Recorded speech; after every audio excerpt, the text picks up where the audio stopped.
Bonsoir à toutes et à tous, bienvenue à ce nouveau Market Inside où nous allons décrypter ensemble l'actualité économique du jour et voir son impact sur un panel d'actifs financiers. Alors nous débutons cette émission par la revue de la paire GBP/USD, donc la livre sterling contre le billet vert américain, alors que c'est fortement déprécié hier soir et tout au long de la journée. Et ceci est dû aux propos qu'a tenu le Premier ministre britannique Boris Johnson, donc hier soir, ravivant le spectre d'un Brexit sans accord. Donc un Brexit sans accord, c'est-à-dire une sortie de l'Union européenne désordonnée, puisque je vous rappelle qu'il y a de nombreux accords commerciaux que le Royaume-Uni doit renégocier avec chacun des 27 pays membres que compose l'Union européenne. C'est pour cette raison que les opérateurs sont inquiets. Dans un premier temps, les opérateurs s'étaient réjouis la semaine passée de la victoire des conservateurs, puisque ceux-ci présageaient d'un accord sur le Brexit qui allait se faire rapidement. Donc effectivement, l'accord devrait intervenir courant janvier, puisque c'est le premier texte de loi sur lequel votera le Parlement, le nouveau Parlement britannique.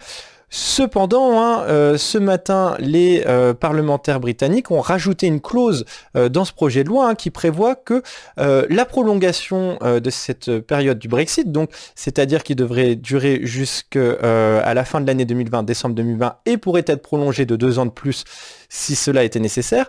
Donc les parlementaires ont inclus une clause qui prévoit que toute extension de cette période transitoire au-delà de décembre 2020 serait illégale. Donc c'est ce qui a ravivé les craintes auprès des opérateurs de cette sortie du Royaume-Uni du Royaume-Uni de l'Union européenne sans accord. Donc c'est pour cela que la livre sterling a effacé tous ces gains qu'elle avait gagnés suite à cette large victoire des conservateurs. Alors, de plus, ce matin à 10h30, nous avons pris connaissance des données britanniques concernant la croissance des salaires, mais également concernant le taux de chômage. Alors des données mitigées, puisque la croissance des salaires a atteint son rythme le plus lent, et cependant une bonne nouvelle concernant le taux de chômage, qui est au plus bas depuis plus de 45 ans. Donc c'est pour ça qu'il n'y a eu que très peu de réactions suite à ces données publiées à 10h30.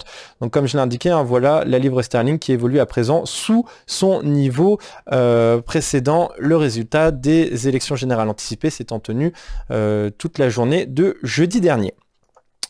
Concernant à présent la paire euro-dollar, donc le billet vert s'est renforcé, le billet vert américain s'est renforcé, l'euro s'est donc replié suite aux très bonnes données publiées outre-Atlantique, donc des données américaines solides qui ont renforcé le billet vert, puisque les permis de construire ont été supérieurs aux attentes, les mises en chantier également supérieures aux attentes, il y a eu un rebond de la production industrielle pour le mois de novembre, et enfin les emplois vacants sont supérieurs aux attentes. Donc tout ceci a renforcé à partir de 14h30 le billet vert américain, et vous voyez que par la suite, même le tweet de Donald Trump demandant une nouvelle fois à la Fed d'intervenir pour baisser les taux, pour affaiblir le billet vert qu'il considère comme surévalué par rapport aux autres monnaies, et afin de booster les exportations des États-Unis vers les autres pays.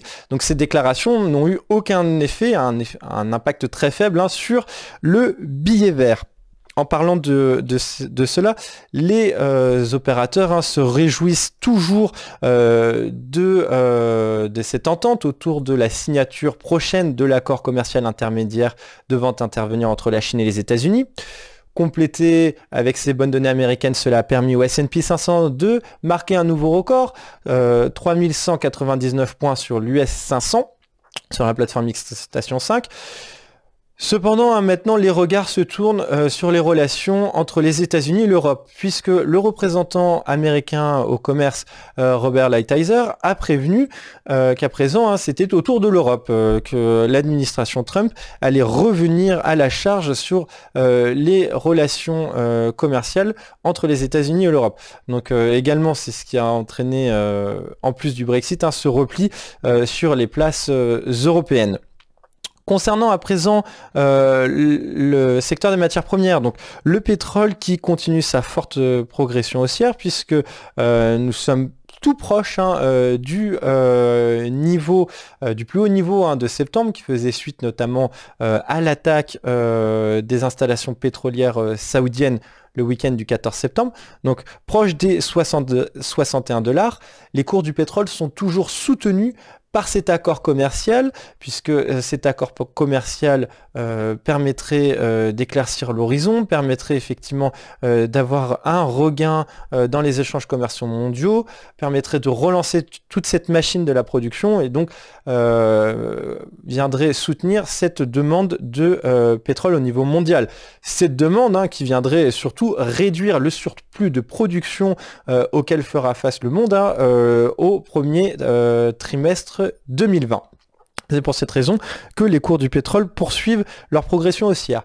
À noter que ce soir, nous prendrons connaissance de l'estimation de la variation hebdomadaire des stocks de pétrole aux États-Unis. Alors, rapport qui est fourni par l'American Petroleum Institute à 22h30.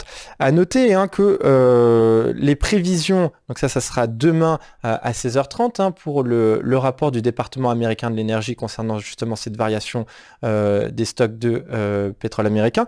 Les opérateurs s'attendent tout de même à une contraction de 1,920 millions de barils par jour, là où ils ont augmenté de 822 000 barils la semaine passée. Alors comme je l'indiquais, les indices européens sont pénalisés, à l'image du CAC 40 qui cède plus de 0,40%. Alors le CAC 40 est notamment pénalisé par le titre Safran. Alors le titre Safran qui accuse un fort repli, plus de 1,45% aujourd'hui.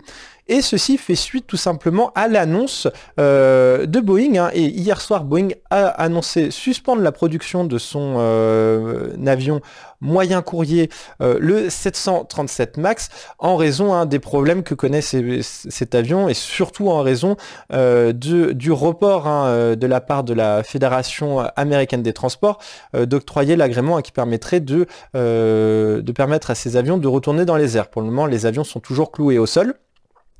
Donc Safran qui est un sous-traitant de Boeing, et Safran qui est le programme 747, le programme du Boeing 747 est un programme très important pour Safran, puisque Safran fournit notamment pour ce Boeing 737 MAX les moteurs, le câblage, les sièges, les roues et les freins. Donc c'est ce qui explique ce fort repli sur le titre Safran, puisque vous savez que ce sont toujours les fournisseurs qui sont le plus impactés, les sous-traitants qui sont le plus impactés, notamment lors de ces décisions. Donc je vous remercie d'avoir suivi cette vidéo. Je vous donne rendez-vous dès demain pour un nouveau numéro de Market Inside. Très bonne soirée à toutes et à tous. Au revoir.